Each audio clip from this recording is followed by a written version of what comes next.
শামশেরগঞ্জে গ্রেপ্তার বাংলাদেশি যুবক, বাজেয়াপ্ত 750 বোতল ফেন্সিডিল। 750 বোতল ফেন্সিডিল সহ এক বাংলাদেশি যুবককে গ্রেপ্তার করল মুর্শিদাবাদ শামশেরগঞ্জ থানার পুলিশ।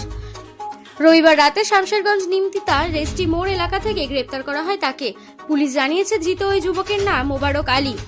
তার বাড়ি বাংলাদেশের চাঁপাইনবাবগঞ্জ জেলায়। ধৃতর কাছ থেকে মোট 750 বোতল ফেন্সিডিল বাজেয়াপ্ত করেছে পুলিশ। সোমবার ধৃত যুবককে বহরমপুর বিশেষ আদালতে পাঠায় শামশেরগঞ্জ থানার পুলিশ। ফেন্সিডিল কারবারের সঙ্গে আর কে বা কারা জড়িত রয়েছে তার তদন্ত করে দেখা হচ্ছে পুলিশের পক্ষ থেকে।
ফাইল আনতে গেছে, ফাইল আনতে